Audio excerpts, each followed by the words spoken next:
So Gen Z believes in something powerful.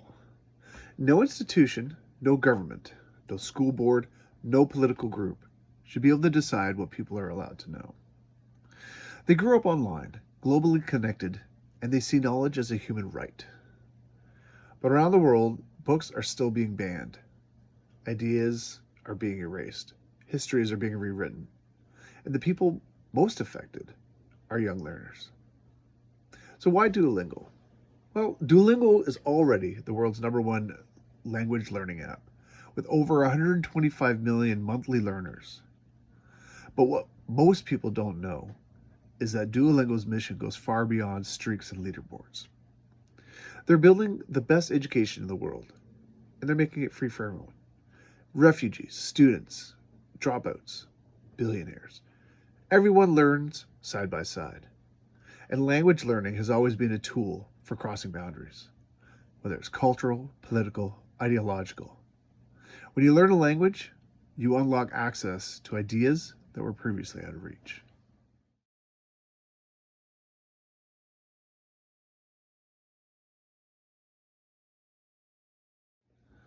Right now, 16 to 24-year-olds mostly know Duolingo for the unhinged owl. They know the memes, the chaos, the passive-aggressive notifications that they get on their phones. But they don't know the mission. They don't know the global impact. They don't know that Duolingo is quietly democratizing education at a massive scale. So our challenge is to flip that perspective, to show Gen Z that using Duolingo isn't just self-improvement. It's activism, it's resistance, it's global empowerment. We're living in a time where banned books are skyrocketing. In the US alone, banned books have increased over 1,300% in the last few years. Globally, entire histories are being censored. But here's the twist. Gen Z loves knowledge.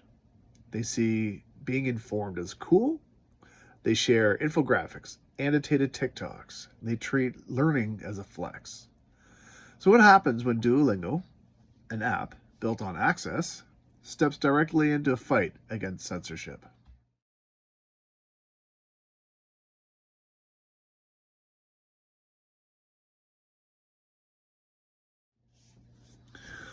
So the big idea, borders unbound. A global movement where Duolingo releases banned books back into the world, using the sky as a platform. We take banned books and put them out where no one can censor them. In the air, above cities, projected through drone light shows. These form massive QR codes. Anyone can scan them. Anyone can unlock a banned book. Anyone can access the ideas that censorship tries to erase. So how does it work? Globally, across major cities like Toronto, Dubai, Sao Paulo, Seoul, Nairobi, we launched synchronized drone shows. The drones form glowing QR codes in the night sky. When scanned, they unlock a digital version of the banned book, each one translated into multiple languages through Duolingo. Each book becomes globally accessible. No borders, no gatekeepers, no permission required.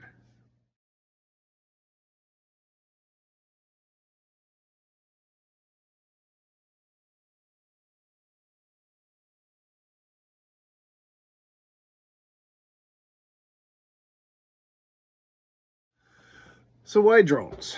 Well, because drones are the perfect blend of spectacle and subversion. They're impossible to ignore, they're impossible to censor, and they're built for social media.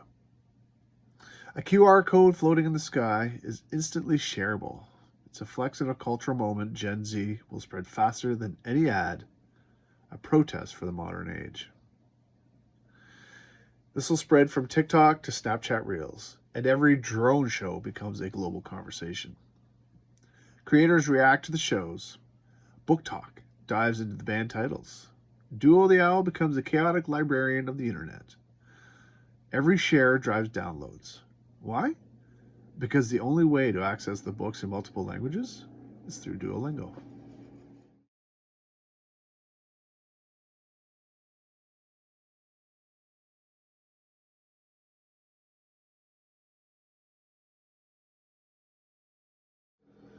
So we can start this in one region, somewhere like North America, where book bans are surging, and scale globally. Each city gets its own banned book relevant to its history. Each QR code unlocks translations tailored to local languages.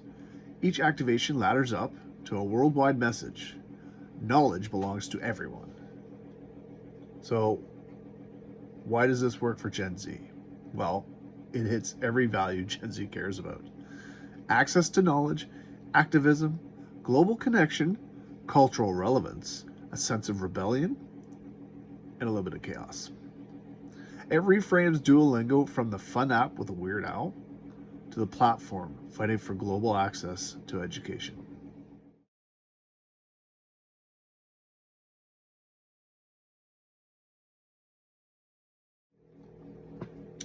So this campaign is serious in mission, but playful in execution. Duolingo becomes a freedom of information vigilante. The tone stays cheeky, bold, and shareable. The message stays powerful. Learn a language, unlock a banned book, break a boundary.